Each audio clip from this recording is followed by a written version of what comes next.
帝王炼的秘药能够穿越时空，他要回去找死去的白月光。群臣震惊，求我劝阻。他们不知我当了5年皇后，不过是那宫女的替身罢了。可我还是去了。就连皇后也要阻拦朕吗？天子一怒，万人伏跪。我望着帝王，轻轻摇头，一步步往前。臣妾愿代为试药。夺过那颗药，我仰头吞了下去。谁又没有个白月光呢？谢长尹，我来找你了。临安5年，帝王偏信巫医，沉迷炼药。据说那药服下以后，能让人穿越回过去。朝臣忧心国祚，跪求皇后劝阻。我深夜赶至长信殿，帝王端坐高处，面前放着3颗药。只要朕服下此药，便能再见他一面。陛下三思啊！陛下，出巫医术虽奇，却是齐王旧党，他以前逃，万不可信呐！我走进殿内，和萧逸遥遥相望。这是我当皇后的第5年，后宫只有我一人。人人以为帝王深情，可他们不知道，萧逸深情的人并不是我这个皇后，她是一个大龄宫女，一个伴他6年之久的宫女，一个已经死去了7年的宫女。萧逸疯了似的想要找回来的人就是她。永宁16年正月初9，江国送女和亲，太子萧逸大婚，齐王埋伏刺杀。和亲公主江婉坐在马车里有惊无险，而那宫女为救萧逸而亡。当年不少人为我感到庆幸，眼中钉就这么解决了。只有我知道，完了，萧逸再也忘不了她了。没想到我与那宫女长得几分相似。洞房花烛夜，萧逸解开我的衣裙。阿乔说不可冷待新婚妻子，他将那女人的话奉为规矩，敷衍的同我圆了房。即便察觉到我是第一次时，也只是蹙了蹙眉。后来每年正月初9，萧逸都会故意灌醉自己，凝望着我的脸，低声唤那个名字：阿乔姐姐，抱抱我。我早已习惯他的病症，学会温柔地拥住他，唤他一声太子殿下。每次他走了，我都会发呆。侍女执和安慰我：娘娘，虽然陛下忘不了阿乔，但他身边只有您一人。执和也认识那位阿乔，我曾问他，我们真的像吗？他说不像。阿乔不像我出身高贵，也不像我性情宁静，我就懂了。阿乔是一束光，我就像他的影子。你也是，因为我像他，才对我这么好吗？不，我是因为您，只是您。那就好，我还是江婉。替身这行当最怕做久了就忘了自己是谁。正如此时，萧逸面无表情地看向我，冷声威胁道：就连皇后也要阻拦朕吗？他知道我身在大狱，无亲无故，荣辱性命皆系于他。他也知道我甘做替身，屈服于他，毫无气节，也做不成贤后。可我还是朝他走去。萧逸霍地起身，脸色阴寒。我望着他，轻摇了摇头，一步步往前走，走到他面前。陛下龙体珍重，臣妾愿代为试药。趁他分神的刹那，我夺过那颗药丸，仰头吞了下去。药丸入喉的那瞬，人明明是站着，却陡然往下坠落，视线逐渐模糊，耳边惊声四起，像是相隔千里。眼前的画面变成往昔光景，如波动的银缎，越来越亮，发出白光，让我看不清，只能隐隐约约望见那道模糊身影。谢长尹，我来找你了。谁的人生没有一轮月亮呢？遇见谢长尹那年，我还不是江国公主。永宁10年正月大雪，大渝边境瘟疫肆虐，边陲小镇短短1月死了近100人。我被养母赶出门买药，药行关门，无功而返，还染上瘟疫，被扔到雪地里自生自灭。日夜过去，大雪埋尸。就在我快要冻死时，被过路人挖了出来，放在火堆边烤火。你叫什么名字？是个男人的声音。我睁开眼，一片漆黑，面前似有风拂过。还是个瞎子。是的，我从前还是瞎子。我叫阿婉。那人沉默了一会儿。阿婉，你有家人吗？我送你回去。我生病了，我没有家，你也远离我吧，我会传染你的。这病很凶猛。可人人畏惧的瘟疫，他却丝毫不在意。能治好的。他将水袋递给我，我握在了手里，感觉暖得发烫，从掌心钻到身体里。恩人怎么称呼？那人似乎在用树枝拱火，面前阵阵热浪袭来。接着他轻轻笑了出来。我叫谢长尹。谢长尹去替我求药，治好了我的病。他是个好人，不仅救了我，还出钱出力搭棚救人。直到1年后瘟疫解决，才带我离开。我跟着谢长尹，问他要去哪里。他说近来西南将王寻女，年岁容貌与我相仿，要送我去江国攻城。那一路我们走了大半年，白天游山玩水，夜里抵足而年。谢长尹，我不想当公主。越是靠近江国，我越是睡不着觉。不行，赏金100两。你很缺钱吗？他在半梦半醒间说话含糊不清。我不能带个孩子在身边，让他瞧见孩子了，把你送回江国，都是看在往日情分。说着说着就睡着了。后来我抵达江国，认回亲生父母，成为公主江婉。谢长隐成了江国皇室的座上宾。我听身边的工人说，谢长隐才20多岁，长得玉树临风，连我那眼高于顶的姐姐和他说话都会温柔几分。大公主江陵喜欢谢长隐，所以不喜欢我。江陵说，我被找回来都是因为他，若不是他需要一个人替他出嫁，父王母后才不会大费周章的找我。我才知道，我回来是为了代替江陵5年后去和亲。那5年，江陵总在暗处欺负我，被谢长隐撞见过几回，他救下了我，但很生气。阿婉，你脾气怎么这么好？以后是会吃大亏的。他决定不走了，留下来照顾我，直到我和亲嫁人。那是我最快乐的5年。谢长隐教我读书，带我骑马，4时看花，枕庭赏瀑。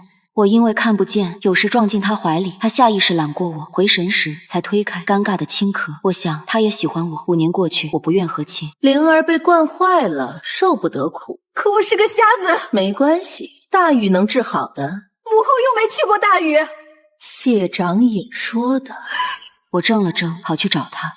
谢长隐，你也想让我去和亲吗？谢长隐很为难，顾左右而言他。我有心上人了。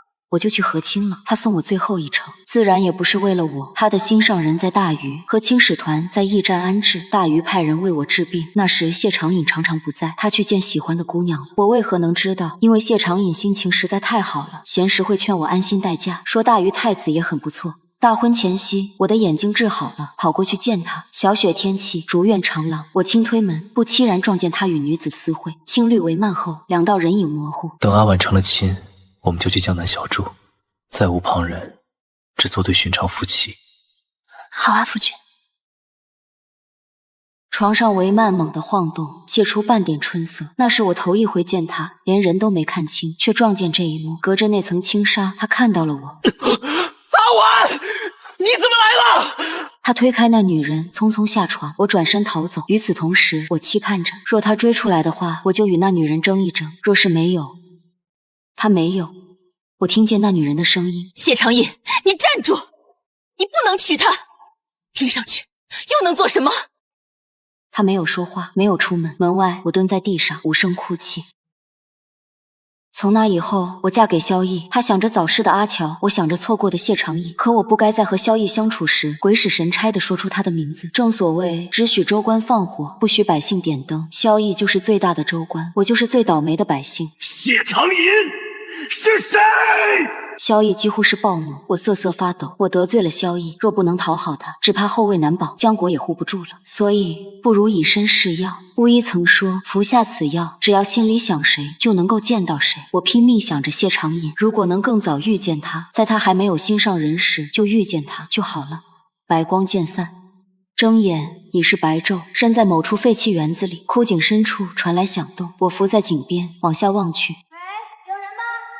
石头敲击井壁的声音明显急促，我用绳子将人拉出来，是个锦衣少年。我坐在地上，揉搓手心，静静观察他，身形消瘦，肤色冷白，长得不错。他会是谢长隐吗？不能这么早吧，都有年龄差了。我心里盘算着，我23岁，又再看看他，不知道他几岁了。他起身，你是哪一宫的？一句话惊得我爬了起来。难道这里还是大禹皇宫？我发现自己还穿着皇后宫装，难不成那个药失效了？萧绎把我扔到这里，任我自生自灭。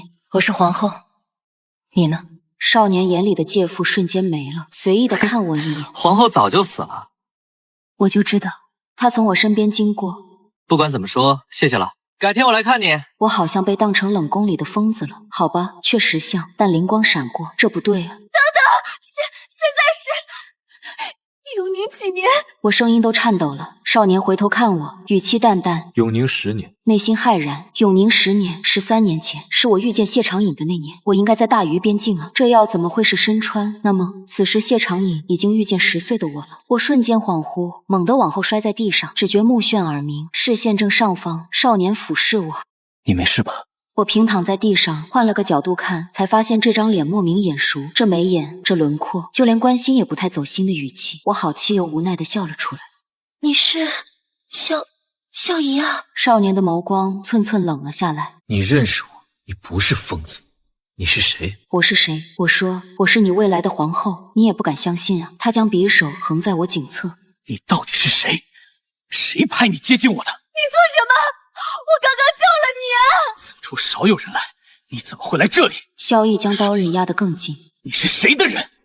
宫廷杀机四伏，而他草木皆兵。现在最要紧的是让他冷静下来。我能说我是谁呢？永宁10年，永宁16年，我才来到大禹，至今不到7年，都不认识几个老人，更不要说是萧逸身边的人了。除了那一个人，殿下身边不是有个阿乔的侍女吗？我是她的结义姐妹。听说殿下不见了，我帮她到处找找。不知阿乔此时在不在，但也只能赌一把了。萧逸盯着我，你认识阿乔？我松了口气，连连点头。以萧逸对那宫女的痴迷，我应该是死不了了。少年移开匕首，语气稀松平常。那你知道我是怎么掉下去的吗？我摇了摇头，从地上爬起，还未站稳时，面前银光急急刺来，还有那双阴冷的眸子。就是他把我推下去的。我瞳孔放大，心跳停滞。阿乔不是他的晴姐姐吗？怎么会推他下井？合着这么多年就把我这个替身演进去了，倒霉啊！千钧一发时，匕首陡然落地。什么人？从地上捡起刀，往前方看去，他用刀挟持着我走进破败的屋里，空无一人，窗子大开。萧逸追到窗前，毫无踪影。我扯他的袖子，颤着声：“有人！”藏在墙角的女人瞪着眼睛，脖子被人拧断了，身子往下滑落。你不认识她，不是你口口声声的姐妹吗？我愕然，她就是阿乔，怎么会死了？你根本不认识他，你到底是什么人？宫里容不下身份可疑的人。萧逸盯着我，手腕的骨头快要被他捏碎了。你又要下3寸处有颗红痣！你偷看我洗澡多久了？我还用偷看？我都不稀罕看。听闻后宫有些心术不正的宫女，专爱勾搭不得宠的皇子。可我就算再落魄，也看不上你。为什么？你当皇帝的时候，何止看得上我，还没事就来。你也不看看你多大年纪了。萧逸收了刀，搬起尸体，回过头望着我。把衣服换了，穿得像从冷宫跑出来的疯子，被人看见会被打死的。唉，我换上女尸的衣服，他又朝我扔来块牌子。对了，拿着这个，我双手接住了，是刻字的腰牌。以后就顶了他的名字行走吧。我注视着那2个陌生的字，整个人如被雷击。我是阿乔。前方传来响声，我正愣着，抬头去看，尸体被萧逸投入井中，他将我脱下的皇后宫装也一并扔了进去。我将腰牌扔给他。他面生，少有人识得，况且他已经死了。你不顶上的话，别人会来查，我倒无所谓，你就死定了。那这名字不好，换一个。你说换就换吗？宫女的名字都记在册上，能留在我身边的就这一位。我追了上去，毕竟在这个时空，我就认识他一人。而且萧逸是未来的皇帝，跟着他不说逢凶化吉，至少也是有惊无险。哦，不对，是包活6年。那他死了，你不查凶手吗？他谋害皇子，死了活该，与我何干？12岁的萧逸是个十足的小可怜。他5岁时没了生母，被送去由皇后抚养。仅仅半年，皇后崩逝后，宫中盛传他晦气，被独自安置于若清殿。他住的若清殿是狭长小院，正屋耳房连廊俱全，地处偏僻，草木葱郁，又潮又湿，窗户糊的纸都破得不成样子。殿内服侍的工人仅有我一人，本该有6个，都被他穷跑了。至于这阿乔是奴才里的万人嫌，又懒又馋，手脚不干净，东家赶西家撵。到了若清殿才停下了脚步，没有比这更差的去处了。春日雨绵绵不绝，屋里半夜漏雨，床上也不能睡了，我就打地铺，狂风吹来，半扇窗子倒塌，险些令我香消玉殒。萧逸半夜赶来，将我带到他房里，继续打地铺。唉，我10岁跟着谢长颖，12岁成为江国公主，16岁成太子妃，18岁当上皇后，养尊处优的日子过了10几年。没想到命里还有一道大坎等着我。可是这样的苦日子，少年萧逸过习惯了。他每日晨时起身，不是晾洗衣裳，就是打扫院子，边干活边背书，书声朗朗，岁月静好。我把被子蒙过头，翻了个身，继续睡觉。他将那些事做完，才回来催我起床。怎么每日睡那么久？快起来，去领早饭。被拉起来时，我闭着眼，头都晕。再不去，今日又吃不上早饭了。拧过水的湿帕子敷到我脸上。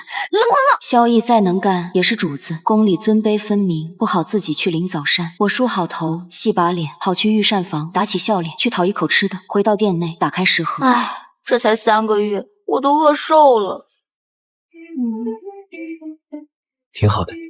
那是你原先有些风韵。我默默抬眸，心内腹诽，没品位的东西，等到你25岁就不会嫌我风居了。萧逸吃过饭后，洗了碗筷就去窗前写字。我坐在廊下享受春光。不久后，边境瘟疫的消息传到京城，灾民泛滥流亡，但都被拦在京城以外。这个时间点，谢长隐应在边境。从前谢长隐总说我是个孩子，如今我和他差不了几岁。若是能出宫，说不定能。可出宫不是件容易事，尤其当你的主子是宫里有名的破落户时，那道被看守的宫门，贵妃的大侍女，二殿下的小太监，都能拿着主子的腰牌随意出入。只有我去了，就让我滚。其中有一回，我被二殿下的几个太监盯上，被骗到暗处对我动手动脚，还好我大喊救命，被路过的老侍卫救下。我当时镇定自若，回去就躲起来哭了。父皇过节赏下来的，我不爱吃甜食，就带回来给你了。我低声说没胃口，就要回去了。不是说御膳房的饭菜难吃，都把你饿瘦了吗？他拉过我的手腕，察觉我受了伤，眼睛还哭过了。萧逸得知此事后，不顾我的阻拦，去到二皇子殿内，亲自把那几个太监打了一顿。之后被皇帝罚跪日夜，膝盖跪得青紫，好几天不能走路。我一边替他上药，一边抹眼泪，有时候用错了手，药渗进眼睛里，哭得更凶了。一条帕子甩到我的怀里。我可不是为了你，只是他们敢欺负你，就是不给我面子。本来就没人把你放在眼里啊。萧逸不说话了，我立即改口。但是我永远把你放在眼里。他才轻哼，偏过头去。下一刻，你会不会轻点？知道了，知道了。后来不知第几次滚回若清殿时，我撞见五皇子搬着高高的书进门。你干什么呢？父皇为瘟疫所忧，我想寻找药方。我一时怔住了。当年在廊州的那段时光，谢长隐抓药，我手炉子，那药方我至今熟背于心。若是我帮助五皇子立功，那岂不是他的地位上升，我就能借他名头出宫了？殿下，我前几天梦见神仙，说是能驱除百病，给我一个药方。奇怪，你的字和我的字还有点像呢。那能不像吗？我从前是瞎子，嫁给他时才复命，发现太子妃是大字不识的文盲，那天给当时的太子殿下气坏了，是他手把手教我识字写字的，那也是我与他夫妻7年里少有的温情时光。是吗？我看看，我随便写写的啊，这字嘛，殿下不太行，还得多练练。那我再练练吧。果然，萧逸献上药方，解决了瘟疫难题。皇帝召见他，共进晚膳，亲口赞誉。若清殿迎来翻天覆地的变化，屋顶门窗都被修好，下雨不滴水了，风吹也不鬼叫了，我心情大好。终于能过上好日子了。是啊，你终于可以回去睡了。是，谁稀罕在你房里打地铺？抱起铺盖回了耳房，因献上药方有功，遗忘多年的五皇子被皇帝想起来，让他去崇文馆与皇室子弟一处读书。上学第一天，二皇子萧玉来接他。萧玉比萧逸大8岁，年方20，总是盯着我看。我将书箱交给萧逸，小心他欺负你。萧逸轻笑，跟他走了。我望着那二人的背影，手心微微出汗。二皇子萧玉就是未来的齐王，6年后他会在和亲大婚那日埋伏刺杀太子，也就是说，他就是杀了我的凶手。我真的会是阿乔吗？真的会死在那场刺杀吗？我心事重重地坐到床上，不小心床板断裂开，吓了一跳，掀开被子，发现藏着布袋，打开是银锭，这应当是原来那个阿乔的。看来当初是有人买凶让他杀萧逸，所以在这座宫城里，定然有人知道我不是真正的阿乔。我索性拿了银锭，偷了萧逸的腰牌，准复逃出宫去。但就在快要走到宫门时，我碰见了上学早退的萧逸。朱红宫墙的阴影处，少年狼狈不堪，衣上全被墨雾，怀里抱着书箱，底部还在滴水。阿乔，萧逸有些窘迫，往后退步，我着急地跑过去。他们欺负你了！我拉着他回去换衣裳，连逃跑的打算都忘了。而在为他覆水沐浴时，我偷的腰牌滑落了出来，萧逸刚好用手接住了。你拿我的这个干什么？我支支吾吾。他还在枕头上发现了我留的信：殿下，山高水长，后会有期。萧逸怔愣片刻，震惊地盯着我。你要偷偷走？我不知道说什么。萧逸步步逼近，我只好往后退。等到退无可退时，他扯过我的手腕，但没想到他只是把那枚腰牌放回到我的手心里。想走就走吧。萧逸说他要洗澡，将我推了出去。那扇门被猛地关上。那天傍晚，萧逸足足洗了1个时辰的澡，水声里裹着断断续续的哭声。待水声歇了，门开了，他与我猝不及防的四目相对。他仓皇抬手，掩住红肿的眼。还没走，那我送你。那个，沉默良久，我不走了。张了张手，我是要把腰牌还他。以后也不要偷偷走，好吗？没想到他会错了意，顺势将我拥入怀中。我伏在他肩头，愕然睁大了眼，少年胸膛下心跳声震耳欲聋。我保证我不走了，但我们是主仆关系，你不要这样。萧逸目光忽睁，上前半步，脚步不稳，昏倒在我怀里。我抱住了他，伸手去按额头。他发高烧了，我决定不走了。萧逸要是没有我的话，恐怕死了都没人收尸。外面在闹瘟疫，流民作乱，我一个人出了皇宫，也不见得能顺利走到廊州。反正谢长隐6年后会来这里的，我在这里等他好了。我把营定的事告诉萧逸，他让我不用担心。既然买凶杀人，一旦指认你，他自己也脱不了干系。我怎么没想到？这可是赃款，要怎么处理啊？我及时躲开他的黑手，选择了自己花。萧逸说得很对，哪怕我花了这笔钱，日子依旧很平静。有了萧逸的药方，皇帝派人去廊州治理瘟疫，此事被二皇子揽了下来。他启程离开京城后，萧逸在崇文馆的日子也就好起来了。若清殿的青竹在秋风里急急褪色，迎来了今年的第一场大雪，被染成簇簇银白。永宁10年末，廊州瘟疫结束了，二皇子回来了，因治理瘟疫有功，被册封为齐王。听说他还从边境带回了一位巫医。我穿越了近1年，这才想起来巫医的事。听说巫医与齐王颇有渊源，说不定这位巫医就是多年后为皇帝炼药的巫医。我急忙跑去找人。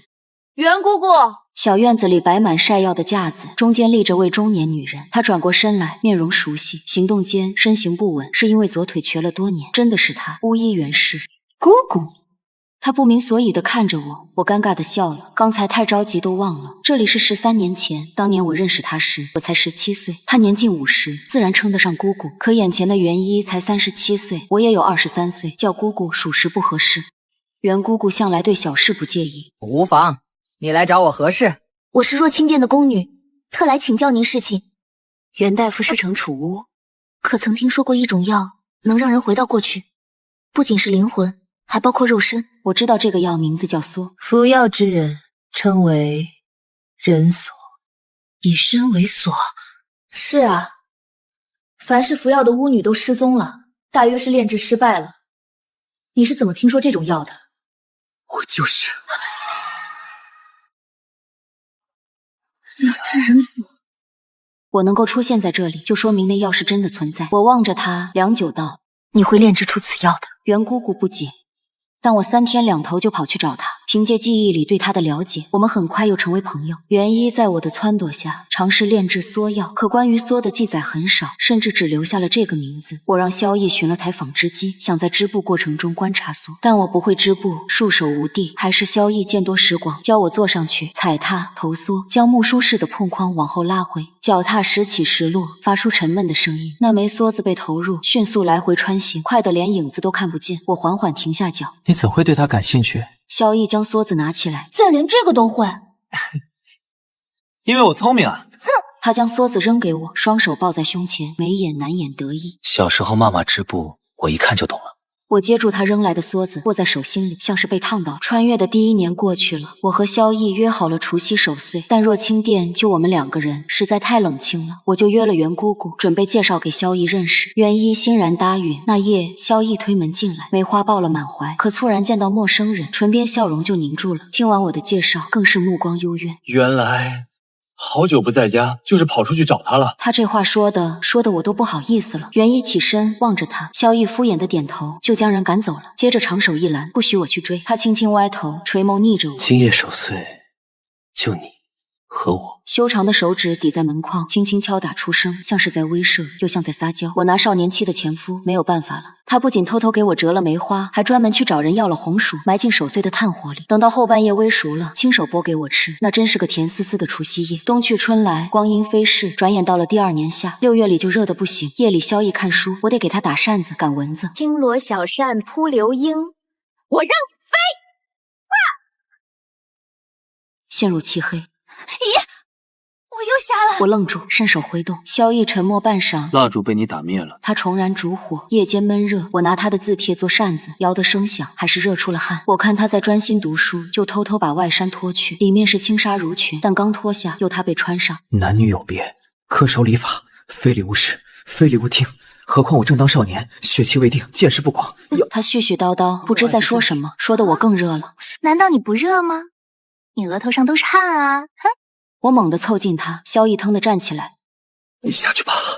声音气息不稳，不知他是怎么了。这时又对我客气起来，我也无暇去管。我听工人们闲聊说道，有方枯井散发臭味，心猛地提到嗓子眼，是去年扔进去的那具尸体。我半夜偷偷溜过去，往井里倒草木灰，没想到被人撞见了。我被那道人影吓得身形不稳，差点跌进井里。是那人出手拉住了我，借着依稀的月光，认出他是去年救我的老侍卫。他拉着我站稳了，又往井里看去。我拔下发簪藏到身后，可他松开了我，搬来把石头扔进了井里。我愣住，有了他的帮忙，那口井很快被堵上。也是这一回，我认识了他。老侍卫姓万，名字不详，是个哑巴，年近60，孤苦伶仃一老头。我喊他万叔，没事给他送吃的，就成了忘年交。但没过1个月，被萧逸发现了，不许我与他来往。阿乔，你胆子真大，这种人都敢来往，就不怕自己出事吗？我当时好生尴尬。他是哑巴，不是聋子。哦，你什么都不懂，说不定他想对你做点什么。咦，你太恶心了，你呀！我心里不认为万叔是他说的那种人，但萧逸的话着实震慑到了我。我再不敢私下去见万叔了，但在宫里碰见他，我还是会打招呼，只是避免和他单独相处。幸好他也没来找过我。萧逸说是因为他的警告生效了，可我怎么感觉是冤枉了对方？人家帮了我2回大忙，我却拒人于千里之外。我让萧逸不要再干涉我交友，他很生气，说我不识好人心，什么翅膀硬了，胳膊肘往外拐，不肯理我。我很快又认识了新朋友，御花园角落的莲池花都谢得差不多了，没有贵人再去赏荷，我就常常去那里摘荷夜晚。那天我听见微弱的呼救声，循声找过去，是个陷进淤泥的小女孩。我费尽力气将她拽出来，她大半身都是泥，背着个竹筐，里面是满满的莲蓬，都滚落在地上。她捡起那个最大的送给我作为谢礼。给你姐姐。我看着眼前乖巧的小女娃，觉得莫名的熟悉。你叫什么名字？小何。小何，你是不是7岁了？她背起竹筐，讶异点头。你怎么知道？我用手抵着下巴，轻轻地笑了出来。你是不是脚底有一块胎记，形似荷花？哇哦，你是神仙吗？可爱的小直荷，我是你未来的皇后主子啊！我和她坐在树下吃莲子。小荷眼下在贵妃宫里当值，她年纪太小，身子瘦弱，也干不了重活。贵妃就给她一个木盆，打发她去水上采莲。可荷叶层层叠叠，比她的人还高，不小心就翻过去。若非我正好路过，只怕她淹死了，也没人知晓。贵妃怎么能让你一个孩子出来呢？小荷低下了头，唉声叹气。看来贵妃不是个仁慈的主子。日暮时分，我刚刚回到若清殿，萧逸就从书房出来了，立在廊下望着我。我回房去了，不想和他说话。没过多久，他走到窗前。我这几天写的策论，父皇看了说很好，你要不要看？哼，谁要看你的功课？哼，我又不是夫子。哦，你说的有理，那我没话说了。我嗅到和好的信号，探出半个身子。五殿下，我带了莲蓬回来，你要尝尝吗？好啊。一颗颗碧绿莲子从我指尖冒出，一粒粒往下落到白瓷盘子里。嫩青色莲子皮被剥下，蜷缩起来，成团堆积。贵妃对宫里的孩子可还算好吗？我将剥好的莲子放到她的银盏里。萧逸低头垂眼，轻嗯了一声，拿起莲子放进嘴里。好吃吗？好吃。这是那小孩送给……我边说边抬头。不苦吗？什么？里面有莲心。你不苦吗？萧逸像是才尝到苦味，脸色瞬间扭曲，急忙要吐出来，不小心打翻银盏。我干脆捧着帕子让他吐我手里，没想到他和我怔怔对视，脸皮迅速泛红，直接就给咽下去了。他好诡异，我收回了手。真奇怪，我都给你剥好了，记得把莲心拿掉再吃。这么苦的东西你都能忘？才不用你喂。我只是笑。等他一起身，我用筷子夹着莲子，这回不苦了。萧逸正要开口说不要，我趁机用筷子塞进他嘴里，得逞。好不好吃？我盯着他的眼睛，萧逸僵住了，盯着我。你这么对我，到底想做什么？啊，这你都知道？把小何要过来。什么小何？那个小孩的名字？哼。对啊，他才7岁，出了事儿怎么办？而且我和他很有缘分。萧逸垂眸叹气，接着伸出手指向了那盘莲子。你喂我吃完，我帮你要人。他太懒了，真是当皇帝的料。萧逸倚靠榻上，手握书卷，目光专注。我将莲子喂到他嘴里。你下去吧。我就回去洗手了。不知为何，我又梦见了萧逸，当了皇帝的萧逸，我还是皇后。萧逸坐在床侧，你越来越像他，朕都要分不清了。他收回了手，低下头，眼睫颤抖，一滴眼泪落在手背。小姐姐，你到底在哪里？我该怎么办呢？